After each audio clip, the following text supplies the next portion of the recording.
Oh. Bon. On va l'avoir. Premier épisode, hein? C'est sûr, j'apprends mon nouveau stock. Salut tout le monde! Bienvenue dans le studio du comptoir des pièces. Je suis en compagnie de Kevin Gauthier. Kevin, je vais le laisser s'introduire un peu, mais je suis très excité qu'il soit là aujourd'hui. Un gars qui a vraiment beaucoup de connaissances dans tout ce qui est pièces, surtout dans l'aftermarket. Alors, Kevin, bienvenue. Merci, bienvenue. Yes. Merci de m'avoir. Ah ouais. Qu'est-ce que tu fais? Qu'est-ce que tu manges en hiver? Qu'est-ce que tu fais de tes journées? Ça fait 16 ans que je suis dans l'industrie de Ouais. véhicules lourds, pas mal de A à Z. J'ai commencé comme apprenti concessionnaire mécanicien ici à Montréal. Ah oui, ok. Fait que j'ai fait pas mal tout pendant 10 ans. Mécanicien concessionnaire, mécanicien flotte, un peu de mobile, Ah oui, et ok. un peu d'inspection sac. Ok. Aussi. Pas trop. Pas trop. Fait que j'ai vraiment vu de A à Z, tous les côtés. Et puis maintenant, ça va faire 6 ans, je vends les pièces que je remplaçais. Que tu remplaçais, et réparais. Et donc, ça me donne un bon avantage de comprendre mes clients, comprendre leurs besoins, être capable de leur aider à trouver des solutions, même quand ils ne savent pas qu'une solution existe ou que le problème n'est pas normal. Fait que c'est bien le fun. Ah, cool. Je trouve ça vraiment trippant d'avoir quelqu'un qui vient de l'industrie puis qui tombe dans un domaine où c'est complémentaire avec son expérience. Tu sais. Ouais. D'être capable de vendre des pièces à quelqu'un, comme tu l'as dit tantôt, de vendre des pièces quand tu les as remplacées, ça te donne un méchant haine. Tu es capable de comprendre les faiblesses, les petites affaires qui ne marchaient pas ou que tu devrais prendre ça plutôt que telle autre affaire parce que ça va marcher et ça va étirer ta vie de remplacement de pièces un peu plus. Tout. Je trouve ça vraiment intéressant. Exact. Puis c'est fun. Puis avec l'expérience que j'ai eue, je suis capable de donner des exemples d'une flotte comme le vôtre, un garage comme le vôtre. Il y a telle expérience, un autre a vécu, un succès qu'un autre a vécu. Donc, on peut réessayer telle chose. Je suis capable de proposer un produit en sachant, oui, ça va fonctionner pour vos besoins. Ouais. Un produit peut être incroyable, mais pas pour tout le monde, mais pas en tout temps. Il y a une différence entre une flotte très pesante. On pense véhicule lourd, c'est tout lourd. Ouais. Mais, tu sais, un gars qui charrie des matelas, Montréal-Toronto, versus un transport de fuel Change dans pas la les Nord, pièces, ouais. c'est pas la même chose. Ouais. Tu sais, le même bushing sur le même véhicule, c'est pas le même bushing. Non. Pas tout. Ça dépend beaucoup de l'application. C'est souvent ça que. 100%. Puis c'est une mauvaise conception souvent des gens qui font face un peu moins à qui font face un peu moins à ce problème-là, sérieusement. Tu sais, je l'ai vécu parce que j'ai été commis de pièce un bout, là, mais tu sais, dans moi un starter, n'importe quel starter, ça va faire. Ça prend un ballon, lequel? Ouais. Un noir. Un noir. Okay, Ouais, c'est ça. Oui, mais. Ouais, c'est à 12 pouces là, de jeu, là, tu sais, c'est un ballon, là. Deux, trois bolts, quelque chose de même, là. Ouais. Deux sorties en haut et deux pèdes. Ouais. Mais quand tu connais pas, c'est Non, sûr. exact. Ils se ressemblent tous. Ça en vient souvent, ouais, c'est ça. Il cause entonnoir jusqu'à l'application de ce truc-là, puis Exact. c'est là que les erreurs se font, là, tu sais. Exact. Et même le même véhicule pour la même flotte, il peut changer de contrat. Et peut-être il va changer de frein. Les plaquettes, avant il y avait besoin des 23 000 livres. Maintenant, ça prend juste de 21 000 parce que c'est moins pesant. Ou qu'il n'est plus dans les montagnes ou whatever. Fait que même le même véhicule dans la même flotte, ça peut changer selon les besoins de ce qui va en arrière. C'est très important. Puis je suis très chanceux qu'avec mon expérience, j'en ai pas mal vu un peu de tout, pas tout vu encore, c'est sûr, j'ai pas vu à tous les jours. Il y en a tout le temps quelque chose de nouveau. Il y a quelqu'un qui essaye quelque chose que j'ai jamais essayé avant, puis là, tu oui, puis c'est pas toujours bon, mais. Non, mais on on apprend, c'est ça, exact. Ils disent un mécanicien va toujours toujours trouver une solution. Peut-être qu'ils n'aimeraient pas la solution, mais ils vont trouver une solution. Ça va marcher. C'est bien, mais ça fait peur en même temps. C'est là que ton expérience comme mandataire de la SAC, là, tu fais comme deux fois. Mais tu sais, mandataire de SAC, en faisant des dates, une autre mentalité. SAC, c'est vraiment aujourd'hui, est-ce que ça va t'offrir le longtemps? Il faut vraiment penser un peu plus sur le besoin du véhicule. Puis c'est sûr que les besoins au Québec versus Manitoba versus Texas, c'est pas exactement la même chose. Oui, on voit les mêmes véhicules les modèles de véhicules, mais à certains points, c'est quand même vraiment différent, les températures différentes, les routes différentes. La calcium snow Ils travaillent là-dessus. Partout. Ouais. Alright. Hey, je trouvais ça vraiment intéressant parce que de par ton expérience, de par ce que de ce que tu connais, de ce que tu fais au jour le jour, je veux vraiment avoir. Là, on parle d'électrification, genre un peu partout. Oui, c'est important. Hein? Par contre, puis c'est pas une question de diminuer l'importance de ça, mais tu sais, le diesel disparaîtra pas demain matin. C'est impossible. C'est impossible. C'est littéralement impossible. Là. Je veux dire, on peut se faire des accords tant qu'on veut. Ça ne disparaîtra pas demain matin. Fait que, spécialement dans les pièces aftermarket, à quoi ça ressemble? Comment vous voyez l'électrification arriver? C'est quoi votre point de vue là-dessus, d'un point de vue d'un manufacturier de pièces après-marché? Moi, je crois fortement que c'est officiel. Si le plus qu'on marche vers les véhicules full électriques, il y a moins qui s'usent. Il n'y a pas de bulle moteur, il n'y a pas de piston, puis crankshaft et tout ça. Il n'y a pas d'exhaust. Fluide d'exhaust, DPF, il n'y a pas de surge tank, il n'y a pas de DOC. Mais il y a quand même, le surge tank, c'est drôle parce que le monde ne se rend pas compte toujours que le refroidissement, c'est très important. C'est pas tout le monde qui même dans l'électrique, parce que j'y touche un peu là, par la bande avec ce que je fais, mais c'est vrai, spécialement ça, c'est drôle qu'on parle de ça, que j'ai amené cet exemple-là, mais c'est vrai que ça prend du coolant pour refroidir ta batterie quand même. Il y a tout un système de refroidissement qui est là quand même. Mais toujours est-il que tu n'as pas de valve, tu n'as pas de DOC, comme tu disais, tu n'as pas de système d'exhaust, tu n'as pas de collet, tu n'as pas de. Il y a plein d'affaires qui disparaissent. Fait que c'est pour ça que je trouve intéressant et je suis curieux d'avoir ton opinion dessus. Oui, non, c'est sûr. Puis juste pour rester sur le point de refroidissement, un laptop, même ton téléphone, si tu as trop d'applications, tu fais un peu d'eau, ça chauffe un peu. Mais tu n'as pas de fan, tu n'as pas de refroidissement. Mais un laptop, le fan, quand ça embarque, des fois, c'est un ordinateur d'un gamer. C'est vrai. Dans un sens, c'est graphique et le son. Oui, il y a beaucoup qui se passe, mais ça ne bouge pas 50 000 livres. Non, c'est vrai. Dans le cas. Fait que si quelque chose comme un ordinateur, puis dans un sens, ok, ça fait beaucoup, mais versus un véhicule, c'est jour et nuit. Bouger une personne à 100, 110, 100, whatever, km/h, versus un ordinateur qui ne bouge pas, c'est pas le même game. Fait que c'est sûr qu'avec la vitesse, comme un véhicule standard, diesel à gaz, ça va refroidir avec l'air, mais quand même, il y a un chauffeur qui existe. Les bearings de roue, les wheel end, il y aurait quand même des accidents. Peut-être moins si on parle de self-driving. Peut-être toujours mal avec ça. Fait que c'est sûr que ça va changer. Il y aura moins de pièces qui vont s'user. Mais quand même, en tout temps, l'industrie, c'est dans un sens, c'est pas facile, mais c'est très simple. À tous les années, il y a des nouveaux modèles, nouveaux technologies. Souvent, on parle mais même dans les moteurs, il y a vraiment beaucoup d'exigences sur les sensors puis les ordinateurs. Donc, ça va être de pire en pire en s'en allant. Absolument. Et avec bonne raison. On veut un véhicule efficace. Je pense pas, il y a grand monde qui dit je veux vraiment un moteur là, qui consomme bien trop, que ça casse tout le temps, puis ça met juste du bruit, de chaleur. C'est ça. Il y a pas de peut-être, mais juste pour une petite parenthèse là-dessus, je comprends, il y a encore le die-hard fan, que je vais appeler ça, le die-hard fan d'un moteur diesel. C'est le feeling d'un C15 versus le feeling d'un Tesla. Un 6Z qui est sur Jake, dans une côte, tu fais comment, tu comprends, il y a quelque chose là. N'empêche que l'industrie s'en va vers plus de technologie, des moteurs moins bruyants, plus d'économie de fuel, il y a bien des affaires qui s'en viennent. Dans l'aftermarket, est-ce que vous entrevoyez dans les prochains 5, 10, 15 ans, suivre la parade puis toujours amener quelque chose de plus sur le marché? Absolument. En tout temps qu'il y ait un nouveau véhicule, on va regarder c'est quoi qu'on a besoin sur ce véhicule-là. Une année, il y a un bracket d'exhaust qu'on a besoin, un autre modèle, une autre année, non.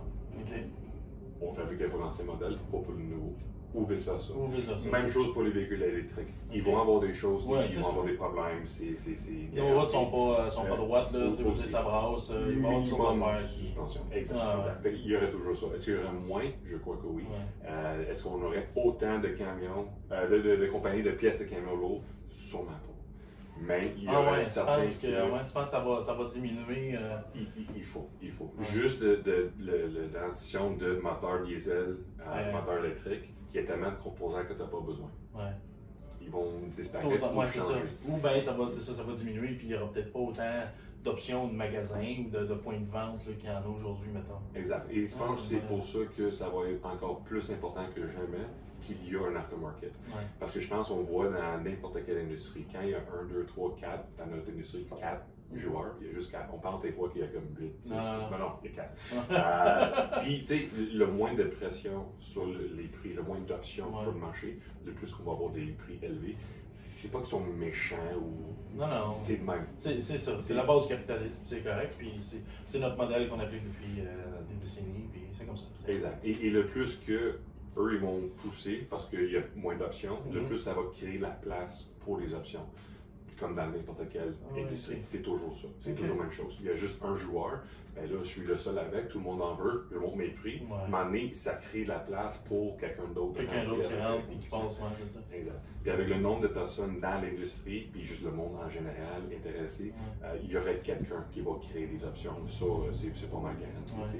Oui, les brevets, la technologie est difficile, mais à un certain point, je suis très confiant. Il y aurait quelque chose diminué, mais quand même, plusieurs options disponibles à tout le monde. Absolument. Il n'y aura pas de monopole. Là, c'est assez rare qu'on ait c'est vrai. Mais t'as un bon point. C'est vrai que quand tu regardes ça, n'importe qui vient qu'à avoir un monopole, il y a une opportunité là pour quelqu'un d'autre de rentrer en dessous de cette personne-là, d'aller chercher des parts de marché. T'sais. Parce que c'est pas vrai qu'une personne va avoir 100% des parts. Au moins que le monopole a les prix raisonnables. Ouais, et donne un bon service. Ça, c'est. C'est pas vraiment l'argument. Non, c'est ça. On va essayer un peu plus, on va essayer un peu plus. On s'essaye, c'est normal. Exact. Puis encore, c'est pas méchant. C'est non, pas non. c'est le même. C'est comme ça. Je suis capable de vendre 100 unités pour 100$ chaque, puis là, il n'y a aucune autre option, puis j'ai 200 demandes. J'ai 100 unités. Tu montes le prix. C'est standard. Mais à un certain point, oui, ça va créer la place pour une alternative. Comme dans le marché en ce moment.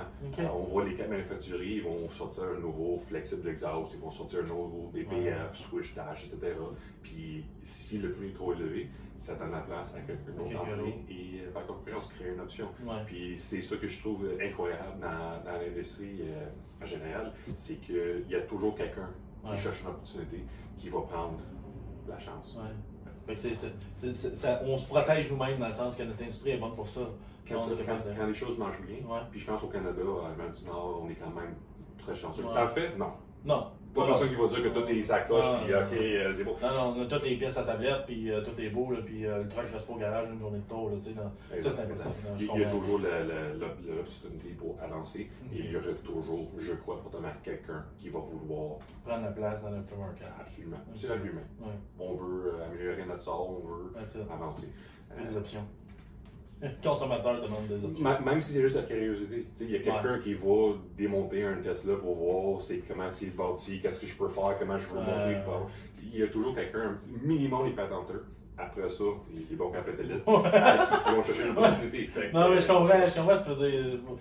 Tôt ou tard, les gens, le consommateur va demander d'avoir des options. Absolument. Si ça ne vient pas de quelqu'un, ça va le générer d'eux-mêmes, comme la première étape. C'est drôle, tu me parles de ça, puis je fais une allusion à un peu la courbe, la courbe d'innovation, où tu as tout le temps des early adopters, tu as une majorité qui l'adopte, puis après ça, là, ça vient à maturité, puis ça va de l'autre sens. Mais c'est un peu la même affaire. Je pense pas qu'on. Je suis du même un peu avec toi, à avoir joué dans cette industrie-là des pièces depuis plus qu'une dizaine d'années. Je le vois, on le voit répéter maintes et maintes fois. Là. Ça fait pas longtemps, là, ça doit faire. Exactement, je ne pourrais pas te confirmer vite de même, mais ça doit faire une quinzaine, à peu près, peut-être 14-15 ans que je suis dedans, mais j'ai vu des joueurs de mon vivant arriver sur le marché, comme vous autres, que je ne connaissais pas avant, qu'on n'avait pas toute l'option 2, là, puis c'est intéressant parce que il y a une opportunité là pour explorer des avenues, développer quelque chose de sharp, puis d'offrir quelque chose à un client, une option à un client, puis c'est là que ça devient intéressant à tabarnak. Absolument. Vraiment. Que ce soit un nouveau camion électrique ou un iPhone, il y a toujours, comme tu dis, certains qui veulent absolument ça. Il sait que ça va être trop cher, pas fiable, mais il aime ça, il comprend, ça va être il vit avec ça, il vit avec ce compromis-là, puis that's it. Exact. Non, pour ça, je ne suis pas inquiet. Ça va être différent, mais est-ce que ça va être complet, ça va disparaître? Non. Puis je pense, pas mal toutes les industries, on va voir ça. Mais ça va être un calcul. Est-ce qu'il y a vraiment la place pour tant de compagnies? Est-ce que c'est quoi les chiffres d'affaires? Que ce soit les technologies, camions? Tu vois vraiment, mettons, tu me parles d'opportunités sur le marché, mais tu vois vraiment l'argent disponible sur le marché en termes de vente de pièces diminuer de par la force des choses, mais nécessairement, ça va automatiquement amener à des entreprises qui sont revendeurs, distributeurs, peut-être diminuer leur nombre de magasins ou diminuer leur volume, mettons. Sûrement. Puis je pense que déjà, on voit les flottes ou les owner-operators qui ne sont pas capables de suivre la technologie d'aujourd'hui. Ça va continuer. Ouais. Puis déjà, je crois que beaucoup de petites flottes qui se font acheter par les plus grosses flottes, souvent c'est une question de la petite flotte est moins capable de former le gars, garder le gars formé, versus les plus grosses compagnies. Ils ont plus de moyens, ils ont plus de... En général. Ouais. Donc, je pense qu'on va voir beaucoup de ça. Un owner-operator avec un véhicule full électrique, qu'il n'est pas capable d'aller ajuster ses freins, puis faire ci, puis faire ça. On va voir, je pense ça va être très difficile. Mais je crois qu'on va quand même, le nombre de véhicules qu'on a besoin pour faire le transport des marchandises et tout, à un moment donné, il y aurait quand même beaucoup de flottes. Un jour, avec 5 flottes au Canada, là, non, je ne pourrais pas. Il y a juste trop de véhicules. Non, c'est ça. Il y a trop de demandes aussi. Tu sais, mais tu as mis un bon point. Je pense que, puis je le vois un peu de l'autre côté de la médaille quand on parle de véhicules neufs, mais tu sais, je vois vraiment les flottes se spécialiser, de spécialiser un camion, une route attitrée, puis ce camion-là a une application, puis ça existe. Donc, du moins, c'est en train de mourir un petit peu, un camion qui est versatile et qui fait d'autres choses. Au contraire, les flottes vont aller chercher de la performance, vont aller chercher, à travers la télématique, une espèce de, j'ai le terme juste en anglais, reliability, mais tu sais, une espèce de sécurité au niveau du prix du camion puis du downtime, en s'assurant que ce truc-là fait toujours la même chose, la même application, qui chauffe tout le temps le même poids. Mais ça, on le voit ça dans les flottes aujourd'hui. C'est l'efficacité. Ouais. Si tu prends un camion fait bâti pour être forestier, mais il va faire des chip lays Montréal-Toronto. Pourquoi? T'es pas efficace. T'as les freins, 23 000 livres, 25 000 livres.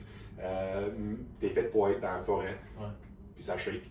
Versus 401, 6 heures par jour. C'est pas la même chose. Fait que là, le gars là, qui va mettre maintenant vraiment le camion qui a besoin, peut-être un différentiel, pas besoin de deux. Peut-être 21 000 livres comme frein, pas besoin de 23 livres. Mais chaque étape, c'est l'efficacité. C'est les habitudes aussi. Conduire un camion à 80 000 livres versus 15-20 000 livres, c'est pas le même. C'est ça, exact. Là, versus les montagnes. Pesant, pas pesant, c'est pas le même talent. Fait que le gars qui est capable de vraiment monter son camion, son équipe, ses chauffeurs pour un certain besoin, il va être plus efficace. T'es plus efficace, t'es moins cher pour ton client. Le marché est moins cher, et c'est là que ton argent se fait. T'sais. Absolument. C'est important. Oui. Mais je le vois, au niveau du camion, c'est quelque chose qu'on voit beaucoup je te dirais après l'après-COVID, puis avec ce qui se passe présentement, je lisais un article pas plus tard que au début de la semaine qui disait que c'était rendu à une et 8 du mille US sur les loadboards. Ça faisait comme littéralement aucun sens. Ça fait peur. Quelqu'un faisait du coast to coast pour 2000$. Bénévolat. Ah, mais tu fais du bénévolat. Non, mais là, tu peux juste rouler ta machine parce qu'il faut qu'elle roule puis d'attitude, mais tu sais, il n'y a aucun profit à faire avec ça. C'est facile de dire, dis non. Refuse. Mais à certains points, c'est tout le monde est pas pareil. Quand t'as un truck, deux trucks, trois trucks. T'as des paiements qui s'en viennent, t'as pas le choix. T'as peur, tu prends une chance, t'espères qu'en revenant, c'est la meilleure. C'est triste, mais c'est sûr que. Mais c'est ça, c'est la réalité de l'être humain, là, tu sais. Mais c'est ça, exact. Mais je te dis, quand j'ai vu ça, je me suis dit, mon Dieu, ça va être dur pour les owner-operators, les propriétaires uniques, de sortir leur épingle du jeu, puis de suivre la parade technologique, les nouvelles formations, les nouvelles façons de faire. Puis régulation aussi. Juste ici au Québec, les standards pour un ballon qui est défectueux ou pas défectueux dans les dernières années, c'est jour et nuit. À faire une petite corde, puis ta tête, tu le cordes. Fini. Dans un sens, c'est difficile à vraiment dire oui, ce ballon n'est pas fiable, c'est dangereux, mais c'est ça le standard. Un bon petit crack dans la plaquette de frein. 5 ans, 10 ans, 30 ans, etc., c'est pas la fin du monde. Il y a un petit logique. À ce non, il y a un crack, mesure sûr, t'as peu importe c'est quoi le chauffeur, le contrat, etc., c'est pas grave. Fait que juste entre la pression sur les chauffeurs, les propriétaires dans la régulation, si tu as un frein mal ajusté, c'est les points sur le chauffeur et la compagnie, ça monte vite. Fait qu'entre tout ça, juste faire la job. Et après ça, être, mettons, un operator, être un chauffeur, business owner, toutes les régulations, Et après ça, les mécaniciens, Ouais. sur les camions d'aujourd'hui, c'est pas évident. Non. Tu sais, un Inter Eagle avec un C13, Un 9200 là, avec un C13, puis ça. quand ça casse, puis c'était pas si souvent, ben, souvent tu es capable de figurer, puis checker, etc., sans un laptop de 10 000 Fait que, d'un côté, le laptop à 10 000 c'est incroyable parce que le monde dit, tu sais, ben là, tu sais, véhicule, full électrique, c'est rien que des ordinateurs, c'est pas facile, c'est pas le fun. Un carburateur, tu sais, comment le monter, comment l'installer, pas plus. Mais l'ordinateur, ça va dire tel circuit. C'est ça qu'il faut que tu remplaces, le problème. High, short, low, etc. C'est quoi le problème? Tu sais c'est quel circuit, puis tu as une idée si c'est un short, si c'est un open, etc. Fait que oui, c'est beaucoup, mais en même temps, ça t'aide beaucoup. Ça le guide beaucoup, c'est ça, quand même. C'est un peu low, là, mais ça va dans les deux sens. Mais quand même, c'est équivalent 10 000 pour une flotte de 50 tracteurs, sans trailer, versus un gars avec un truck. Le ratio, on parle d'efficacité d'un camion. Est-ce qu'il y a vraiment besoin de deux différentiels? Est-ce qu'il y a besoin des freins 23 000? Mais ça, c'est vraiment les points faibles. Versus un ordinateur de 10 000 la place pour travailler au Québec en hiver, faire du barbe adjustment en hiver, en février. Bon. Se coucher dans la neige en dessous de ton truck, non, c'est ça, c'est un peu. C'est pas impossible, mais c'est loin d'être l'idéal. Fait que tu sais, c'est vraiment aujourd'hui, dans notre industrie, il faut être plus efficace. Puis le gars là, qui dit, ben tu sais, si ça boucan noir, ce qui est juste du fuel brûlé, qui n'a pas été efficace, c'est juste une dépense. Le monde aime ça, c'est hot, puis je comprends. Il y a toute une culture trucker qui. Puis ça, je respecte ça, tu sais. J'ai grandi là-dedans, t'as grandi un peu là-dedans aussi, tu sais. À un moment donné, oui, on comprend, c'est le mais fun. il y a un show, puis la course, que c'est le même, tu veux gagner, c'est le même, versus tu veux que ton business de transport va bien. Soit rentable, puis efficace, qu'elle soit optimisée, puis tout, mais cette place-là. C'est deux mondes. C'est ça, exact. Drag race versus transport aujourd'hui, avec les prix qu'on voit sur le marché pour les truckers, il faut être le plus efficace possible. Fait que c'est plate, mais il faut qu'on suive. C'est ça. Toutes nos forces dans la même direction, tu sais. À un moment donné, c'est ça que je faisais. C'est un peu ça que je réalisais là, au début de la semaine quand j'ai vu ça. Je fais comme, dans le fond, ça force tout le monde à peut-être réenvisager l'achat de son prochain camion, tu sais. Puis là, les marges sont tellement minces, il va peut-être falloir que je me gagne un truck qui est peut-être plus, qui est moins, tu sais, qui n'est pas décoré, qui est plus aérodynamique. J'ai-tu besoin vraiment d'un 15 litres comme moteur ou un 13 litres, ça va faire, tu sais. Tu vas pas le calculer. Ouais, mais c'est ça, mais c'est toutes des questions qui, là, il y avait des gens qui se la posaient avant, c'est correct, mais là, on est rendu où c'est quasiment obligatoire de poser ces questions-là, tu sais. De plus en plus. Puis est-ce qu'aujourd'hui, si j'achète tel camion, tel moteur ou tel système, est-ce que ça va être bon aujourd'hui et en 2 ans, en 4 ans, dépendamment sur la personne ou la flotte, 6 ans, c'est pas évident. Puis une chose que je trouve un peu, c'est triste un peu pour notre industrie, c'est que oui, avoir des camions qui polluent moins, c'est important. Je pense que pas mal. Personne ne veut sentir l'exhaust d'un Civic à 92, ça pue, c'est pas fun. C'est pas ça qu'on dise. Mais quand on regarde toutes les industries qui polluent, versus notre industrie. Quand tu regardes les chiffres que les études vont sortir, qu'un camion 2023, ce qui sort de l'exhaust, égale environ 800 camions des années 80-90. Dites-nous pas qu'on fait rien, qu'on est juste paresseux, qu'on veut juste que ça boucane. C'est pas vrai. Même les pas efficaces aujourd'hui, un C13, un glider aujourd'hui, bien plus efficace que n'importe quoi dans ces années-là, que c'était vraiment mauvais. Donc, le 10, 20, 30 ans, tu sais. Exact. Mais je pense que le transport, c'est tellement une cible facile parce que tout le monde voit les gros camions qui font peur. Fait que là, quand ils voient un gros camion qui fait peur, puis ça boucane, ok, je peux comprendre. Mais quand on regarde toutes les industries qui polluent, tout le monde pollue. Si tu fais n'importe quoi, tu pollues à un moment donné. Transport, je pense, c'est tellement une cible facile. Tout le monde voit les camions à journée longue. Dans le trafic, tu vois juste le camion lourd, puis idle. C'est une cible facile. Tous les avances qu'on a pris dans notre industrie versus plusieurs autres, je trouve ça à certains points, est-ce qu'on peut cesser d'être le cible principal de tous les problèmes partout au monde? Tu vois, t'amènes un bon angle là parce que ça fait un bout que je fais le constat de ça où je sais pas c'était qui la faute qui a fait en sorte que l'industrie du transport n'est pas ou est plus sexy. Ça l'a-tu déjà été, mettons? Là, c'est peut-être juste mon âge qui fait en sorte que j'ai pas vécu ou j'ai pas connu les les belles années du truck. Tu sais, en 60, 70, 80, y avait-tu de la belle argent à faire, c'était-tu? Ça, je sais pas. Tu sais, je peux pas dire. Mais tu sais, on est un peu responsable dans notre industrie de rendre ça sexy, puis de faire en sorte que le spotlight, le mauvais spotlight, n'était pas sur nous autres. Tu sais. Ouais. Puis oui, on va sur la route, il y a un accident avec un truck. Ah, les truckers, hostie, ça va vite. Ça va vite. Tu sais, ça fait c'est tout le peur. temps. Ouais, puis là, ça nous coupe tout le temps, hostie, Ouais. puis là, c'est tout le temps. Parce que ça bouge vite. Ah, Hein? ouais, c'est ça. C'est sûr qu'à 105 sur le cross, c'est inquiétant quand tu te promènes à côté de ça. Ouais, c'est ça. Mais c'est ça. Mais c'est souvent ça qui. C'est vrai, on en parle souvent, ou trop souvent négativement. Tu sais. Uniquement. Puis au contraire, je trouve que pour les gens qui travaillent dans cette industrie-là, tu le sais, ça fait longtemps que tu es là-dedans, mais c'est donc une industrie qui est remplie d'opportunités. Oh. C'est donc des gens. C'est une ambiance familiale partout où tu vas. Parce que c'est souvent. Ici, non, trouve une autre place. Ouais. Tout le monde engage. Non, exact. Non, mais des opportunités, oui, ça, il y en a au pouce carré, là. Ouais. Tu regardes à terre, puis t'en trouves plein, là. Puis genre, viens travailler chez nous, on a besoin de mécaniciens, besoin de gens aux pièces, on a besoin de tout, tu sais. D'un, ça, oui. Mais tu sais, c'est super familial comme ambiance, pas vrai, là.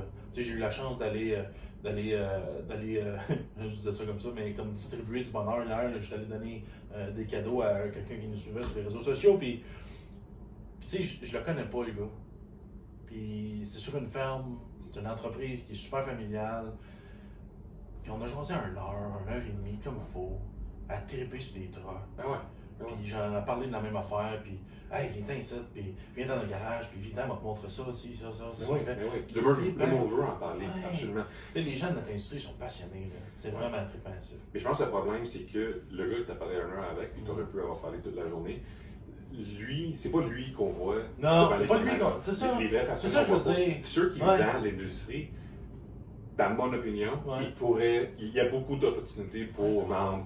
Moi, quand j'avais 19 ans, j'avais pas de métier, j'avais pas de rien. Je cherchais à quelque part, tu sais, je cherchais où t'en dans ce temps-là, trouver un job, c'était Journal de Montréal, les mercredis. C'est vrai. Mercredi, là, dans la section emploi, là, puis... Pendant 4 semaines, à chaque mercredi, je me suis dit, je veux quelque chose. Que ce soit cégep université, un métier, quelque chose, je ne sais pas, mais ça prend quelque chose dans ma vie d'avoir une voie, une industrie, quelque chose, être bon dans quelque chose. Quand tu es jeune, là, il y a tellement, aujourd'hui, tellement d'opportunités, des fois c'est trop. Quand tu as le choix de 4 barres de saut versus 500, c'est plus facile quand il y a 4. Fait qu'en tout cas, pendant 4 semaines, c'est ça que j'ai fait. Puis à chaque semaine, les meilleurs salaires, le moindre d'école, puis le plus d'opportunités, c'est mécanicien véhicule lourd. Donc, solution ça, c'est quand t'avais 19 ans? 19 ans. Ça fait combien? 20, 25 ça ans? ça va faire à peu près 16 ans, 17 ans. 16 ans, Fait que j'ai trouvé des écoles. La même, école de métier d'équipement motorisé de Montréal. Oui. Long nom. Oui. J'ai été leur voir, puis moi, ça m'intéresse. Shout-out à l'école des métiers de Montréal. Les meilleurs. Le verre, c'est beau. Je m'ennuie. Fait que c'est ça. Fait que j'ai. Attends, mais shout-out à toutes les autres écoles de formation de métier des véhicules lourds.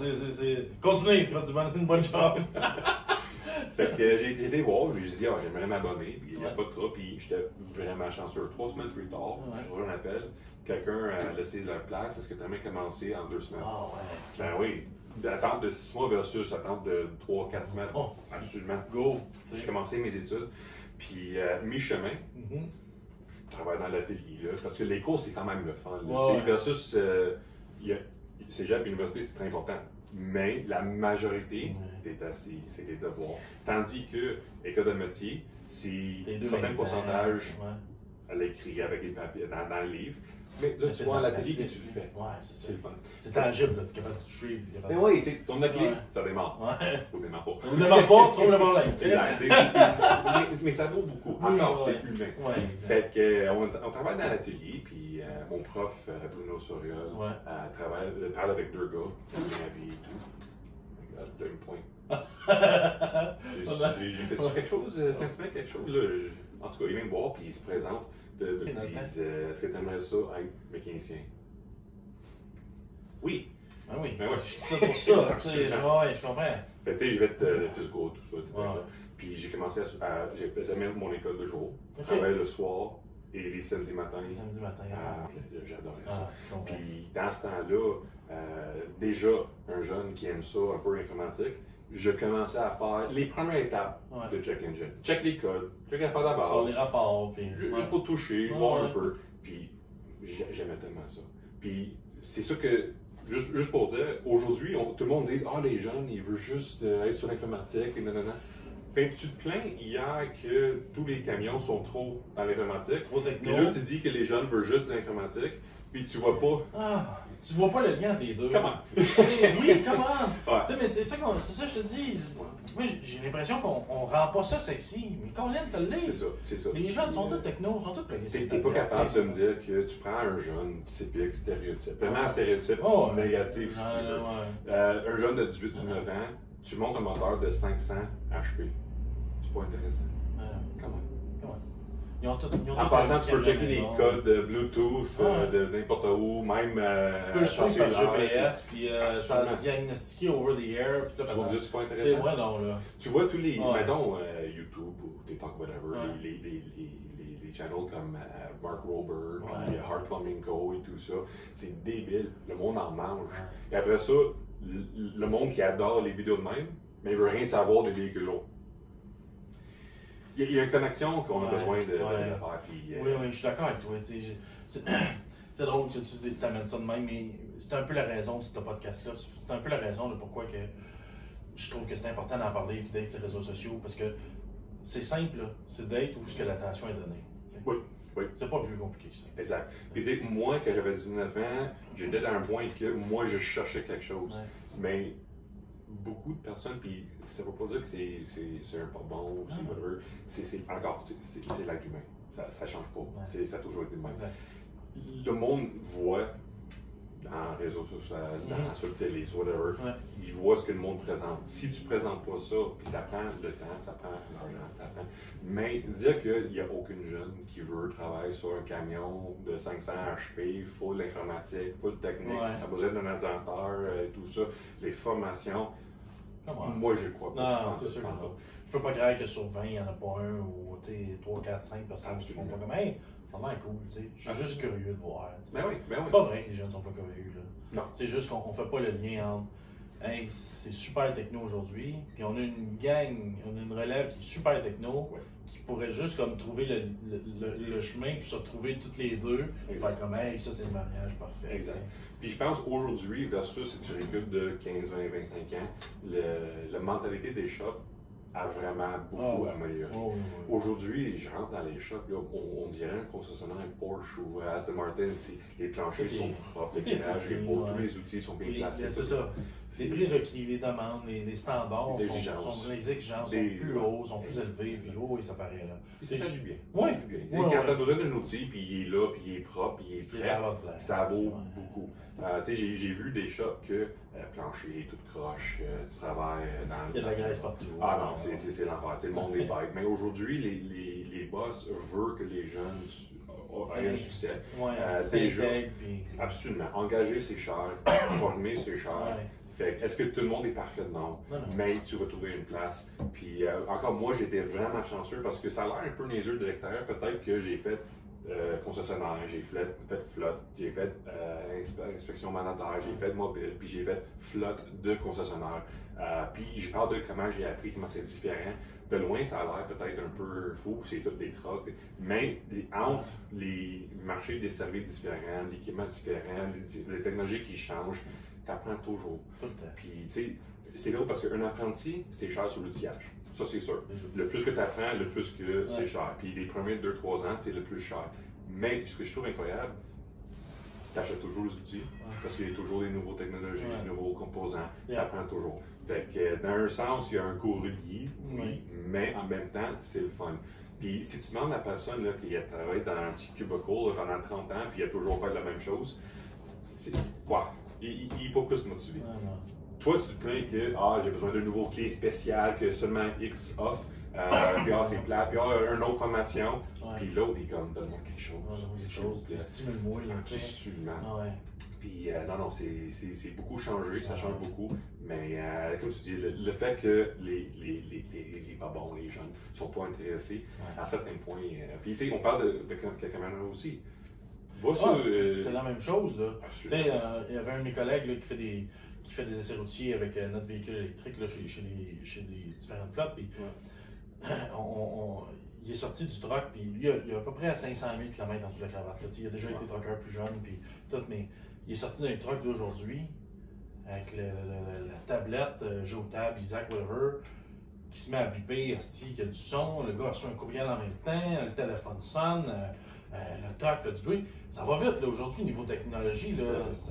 Écoute, là, t'as pas besoin de reculer bien loin, là. Recule de 5, mettons, à 10 ans, puis les tablettes dans ton truck, tu feras pas ça, là. C'est encore un log interne, puis... Si t'avais un téléphone Bluetooth, c'est quelque chose. Ouais, tu voyais les gars avec des oreillettes, tu sais, ou avec des petits casques, puis tu faisais comme, hey, lui, il est hop, il est plugué, tu sais. Le gros Madonna. Ouais, tu sais. Puis c'est correct, mais c'était le début de tout ça. Hey, aujourd'hui, là, je te dis, il en revenait pas, là. Il faisait comme, il s'en passait de partout, là. J'étais un peu. Je me demandais, là, c'est rendu ça le truck, tu sais, faire du truck aujourd'hui, là. Hey, il faut que tu sois ferré, là. C'est solide, là, c'est dur, puis. T'es sollicité de tout bord, du côté, puis là, il y a le trafic, il y a la route, là, ta tablette buzz, le téléphone, le boss t'appelle sur l'autre, le dispatch, ça va vite, ouais.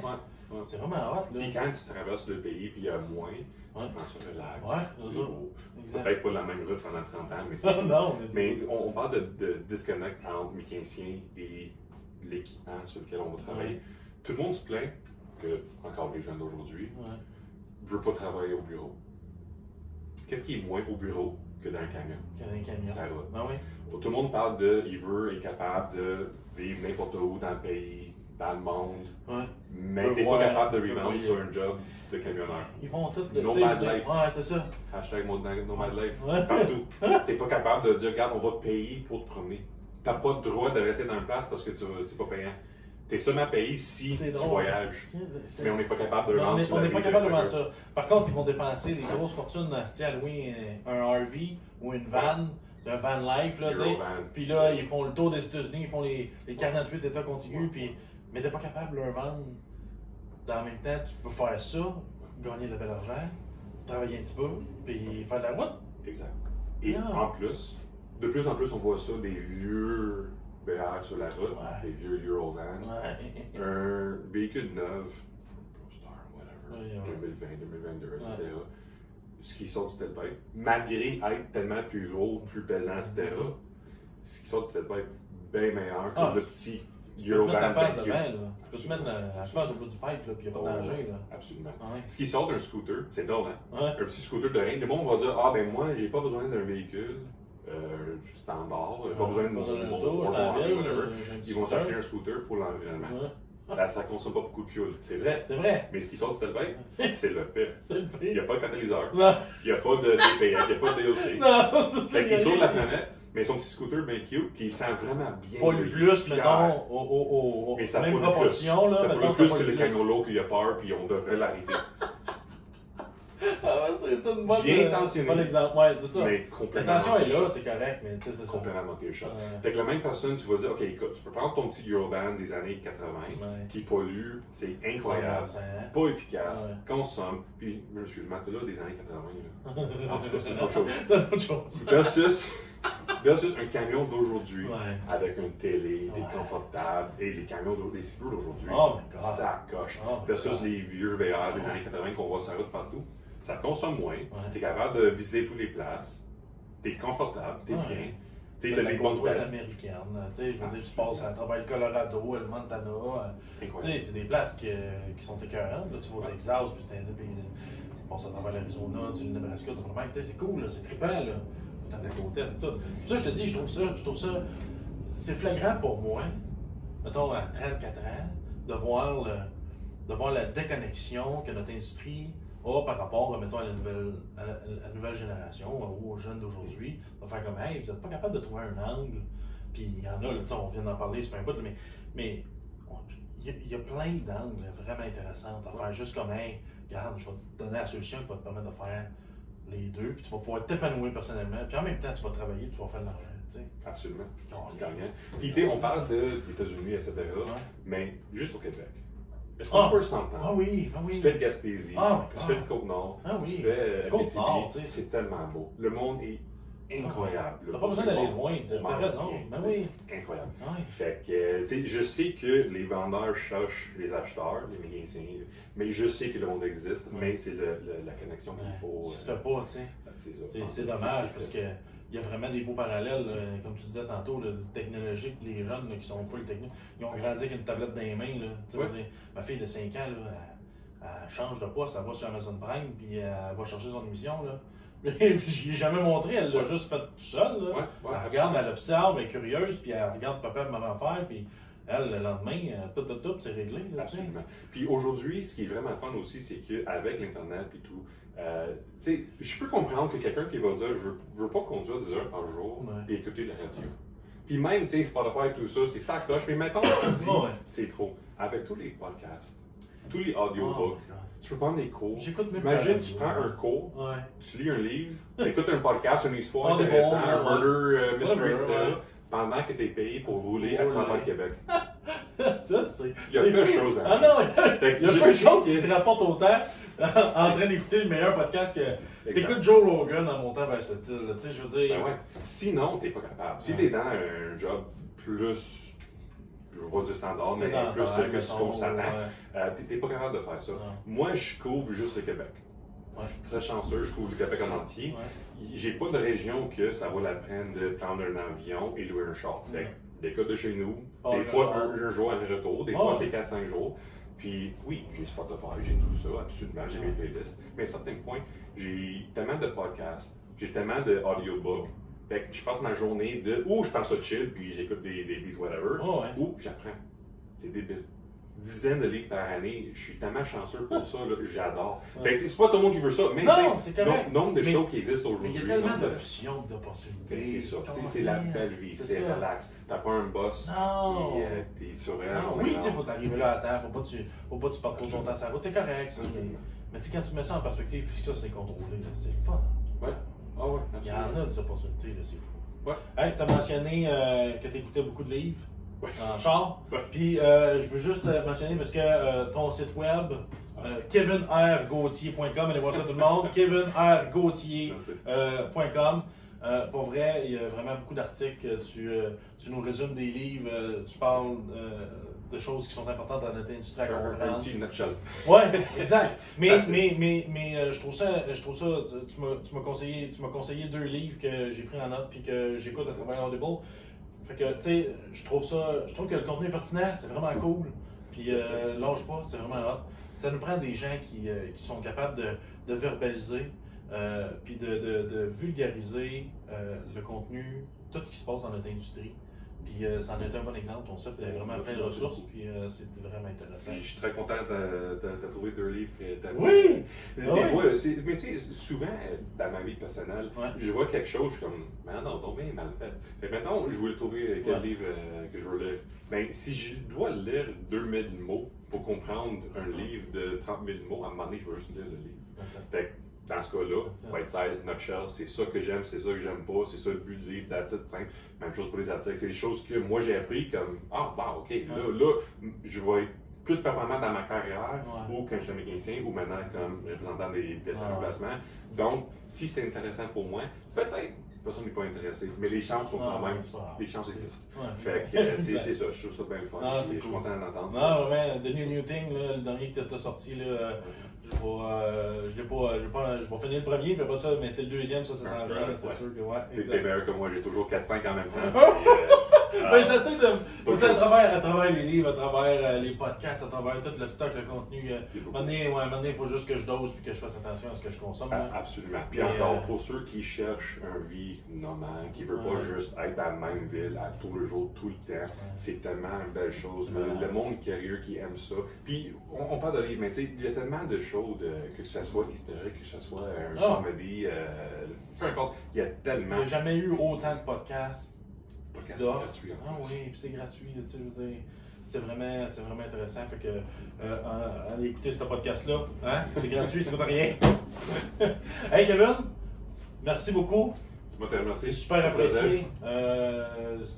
Ton input est vraiment intéressant, puis en espérant que ça va vous faire réfléchir, hein? Pensez-y. Merci beaucoup pour le temps, puis je te souhaite un gros succès avec ton show. Je sais que ça va être un gros succès. On va avoir du fun, ça c'est sûr. Je suis fier de faire partie de ça. Alright? Yes, sir.